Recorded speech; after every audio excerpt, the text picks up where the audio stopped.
Hello बच्चे, कैसे हैं आप लोग? अच्छे होंगे, स्वस्थ होंगे और मस्त होंगे। आज मैं आप लोगों के लिए एक नए वीडियो के साथ त्रैमासिक परीक्षा 2026 क्लास 10 मैथ सब्जेक्ट के 70 ऑब्जेक्टिव क्वेश्चन आप लोगों के सामने बहुत बेहतर तरीके से प्रेजेंट करने वाला हूं और आपको बहुत अच्छे से इसको समझाने वाला हूं। बहुत आसानी शब्दों में आपके सामने इस क्वेश्चन को मैं पूरे के पूरे सॉल्यूशन के साथ आपको बतलाऊंगा और आप इसको अच्छे से अपने जो एग्जाम देकर आए हैं आप उसमें कितने नंबर का टोटल क्लियर कर पाया है उसको मिला पाइएगा। यह एक प्रकार से आंसर की तरह ही यह वीडियो आपके लिए बहुत ही महत्वपूर्ण होने वाला है, क्योंकि एक एक क्वेश्चन को, हर एक टॉपिक के क्वेश्चन को बहुत ही विस्तार से मैं समझाने वाला हूँ। चलिए ध्यान दीजिएगा।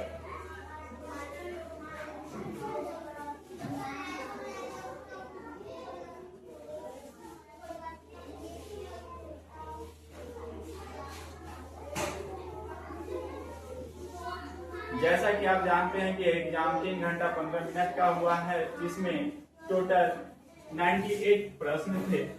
70 ऑब्जेक्टिव प्रश्न पूछे गए हैं, जिसमें से परीक्षार्थी को 70 में से 40 प्रश्न का सही जवाब देना था। चलिए तो आज हम पहले क्वेश्चन से शुरुआत करते हैं। पहला क्वेश्चन है कि दो धनात्मक पूर्णांक ए और बी के लिए अद्वितीय पूर्ण संख्या Q तथा A R है, जिससे कि A बराबर BQ प्लस R है। तो आपको यहाँ पे बतलाना है कि निम्नलिखित में से कौन सा जो है वह सही उत्तर है। तो यहाँ पे आपको यह समझना जरूरी है कि जो R का मान होता है, R बोलते हैं शेषफल को R बोलते हैं, और R का मान या तो 0 होता है या 0 से यह हमेशा बड़ा होता है, लेकिन 0 से कभी भी छोटा नहीं होता। तो आपका जो सही जवाब है ऑप्शन नंबर बी, R का मान जो है वह 0 से हमेशा बड़ा या बराबर होता है, और B से हमेशा जिसे भाग देते हैं उससे हमेशा वह छोटा होता है। अगर इस प्रश्न को और बेहतर तरीके से समझना है तो ध्यान दीजिए, A बराबर BQ प्लस R। यहाँ पे जैसे माना कि A के जगह पर अगर 40 है और B के जगह पर 5 दिया जाए, तो यहाँ पे 5 में हम 40 से भाग देंगे, 5 में 40 से भाग देंगे तो यहाँ पे 40, A के जगह पर 43 ले लीजिए, 43। तो 43 लेने के दौरान 5 को 5 से भाग देना है 43 में, तो 8 बार में लग जाएगा 40। ठीक है, यहाँ पे आप ध्यान दीजिए कि यह 3 जो संख्या है ये हमेशा 5 से क्या रहेगा, छोटा रहेगा। और यह जैसा कि मैंने बतलाया नीचे जो आने वाला है वो सिर्फ 0 आ सकता है या फिर 0 से बड़ा ही कोई संख्या आने वाला है, लेकिन हमेशा जिससे हम भाग लगा रहे हैं उससे वह संख्या छोटा होगा। ऐसे में अगर हम A में G से भाग लगा रहे हैं तो R का जो मान नीचे आने वाला है वो हमेशा B से जो है वह छोटा रहने वाला है। इसलिए ऑप्शन नंबर बी इसका सही जवाब है।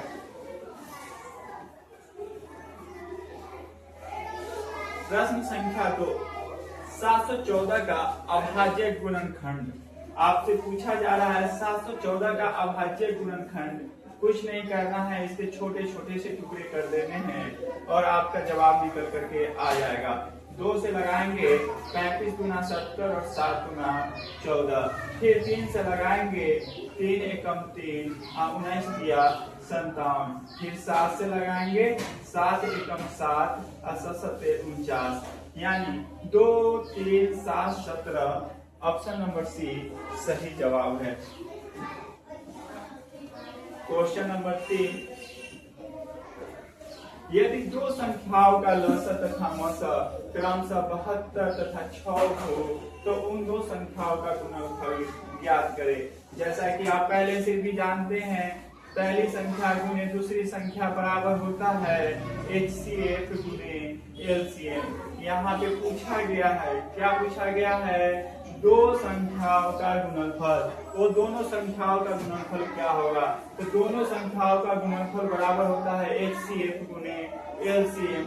यहाँ पे आप जैसा कि देख रहे हैं कि लसा और मसा 72 और 6 दिया गया है, तो 72 गुने 6 कर देंगे, 6 गुना 12, 7 6 42, 1 43, 432। ऑप्शन नंबर ए सही जवाब होगा।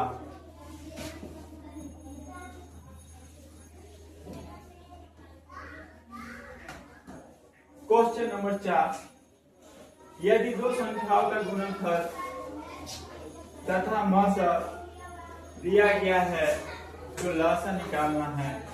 जैसा कि हमने अभी आपको बतलाया कि पहली संख्या गुने दूसरी संख्या बराबर एचसीएफ गुने एलसीएम होता है। यहाँ पे आप जैसा कि देख रहे हैं कि गुणनफल आपको दिया हुआ है 2366, यानी दोनों संख्या का गुणा करने पर 2366 प्राप्त होता है, और मसा 13 दिया गया है 13, यहाँ लसा बच गया है एलसीएम। एलसीएम यह गुणा में है, उधर जाएगा तो भाग में हो जाएगा, तो 2366 भागा 13 बराबर एलसीएम आएगा। जब हम इसको भाग लगाएंगे तो 13 से यह कटेगा, 13 1 बार में, 8 बार में और 2 बार में, 182। ऑप्शन नंबर ए इसका सही जवाब होगा।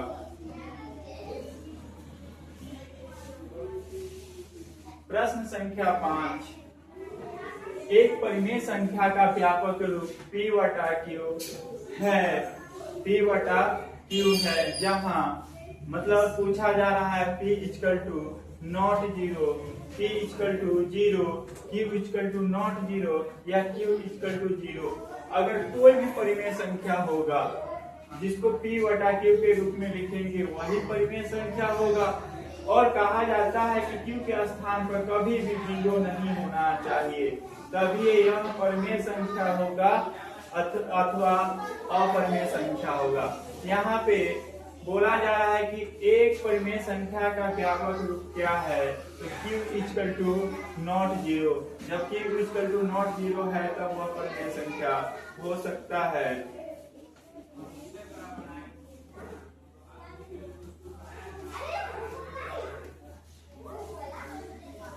क्वेश्चन नंबर 6, अपरिमेय संख्या का उदाहरण है। अपरिमेय संख्या का उदाहरण 225 का वर्गमूल अपरिमेय संख्या का उदाहरण। अपरिमेय संख्या वैसी संख्या को कहते हैं जिसको P बटा Q के रूप में नहीं लिखा जा सके, उसे अपरिमेय संख्या कहते हैं। जिसको P बटा Q के रूप में नहीं लिख सकते हैं उसको इरेशनल नंबर यानी अपरिमेय संख्या कहते हैं। या फिर दूसरे तरीके से अगर कहा जाए तो जिसका पूर्ण रूप से वर्ग ज्ञात नहीं होता है, वर्गमूल ज्ञात नहीं होता है, उसको अपरिमेय संख्या कहते हैं। 225 का वर्गमूल होता है 15, 225 का वर्गमूल होता है 15। अब यहाँ पे 484 की बात करें तो 22 का स्क्वायर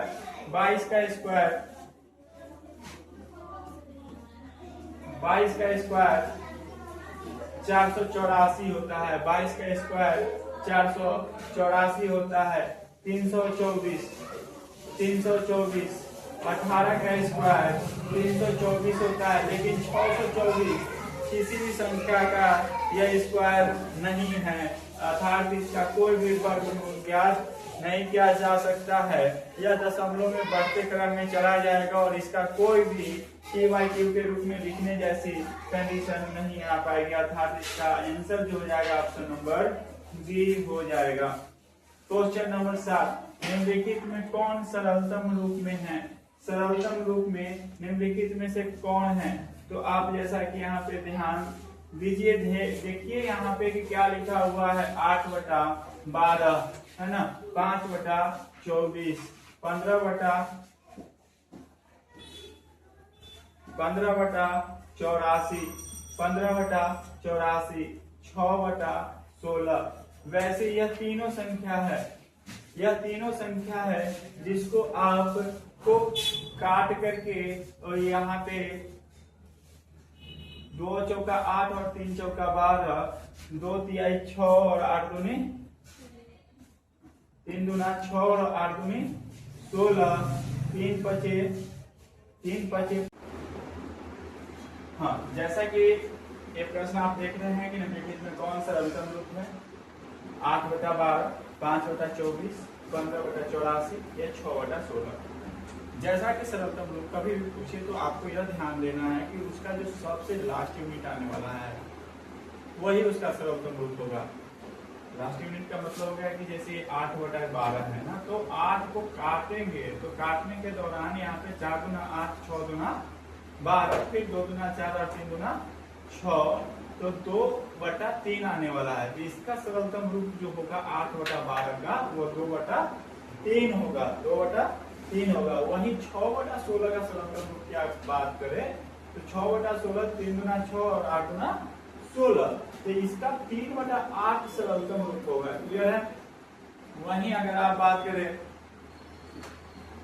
15/84 का, 15/84 का, तो इसका जो सरलतम रूप अगर आपसे पूछा जाए तो 5 दिया 15 और 3 दूना 6, 8 3 दूना 6 और 8 24 है ना, तो 28, 5/28 इसका सरलतम रूप होगा 15/84 का। वही बात करते हैं अगर 5/24 के, तो 5/24 को काट ही नहीं सकते हैं, यह पूरा का पूरा क्लियर है, इसी को सरलतम रूप कहते हैं। तो ऑप्शन नंबर सी सही जवाब है। चलिए ध्यान दीजिएगा क्वेश्चन नंबर 8। जैसा कि प्रश्न संख्या 8 पूछ रहा है कि 5005 इसमें से निम्नलिखित में से किसके बराबर है, किसके बराबर है। तो जैसे कि सभी संख्याओं को अगर आप गुना करते हैं, सभी संख्याओं को आप गुना करेंगे तो एक गुना करने के दौरान इसके बराबर आना चाहिए, गुना करने के बाद इसके बराबर आना चाहिए। निम्नलिखित तीनों संख्याओं से आप गुना करोगे तो इसके बराबर यह नहीं आएगा। इसका जो बराबर आने वाला है 5 × 7 × 11 × 13 करने पर 5005 आने वाला है। चलिए, तो इसका जो सही जवाब है ऑप्शन नंबर डी है। अगर आपको कहीं भी कोई दिक्कत लगे तो कमेंट सेक्शन में कमेंट करें, ताकि मैं आपके हर समस्या का समाधान करके आपके लिए एक नए वीडियो का जनरेट कर सकूं और आपके लिए अपने तरफ से कुछ सहायता कर सकूं। चलिए ध्यान दीजिएगा, पाई किस प्रकार की संख्या है? पाई अपरिमेय संख्या, रेशनल नंबर है पाई। चलिए ध्यान दीजिएगा क्वेश्चन नंबर 10। क्वेश्चन नंबर 10 निम्नलिखित में कौन सी युग्म संख्या और सह अभाज्य संख्या है? को प्राइम नंबर। को प्राइम नंबर का मतलब होता है HCF एक आना, HCF एक आना। को प्राइम नंबर में HCF क्या आएगा?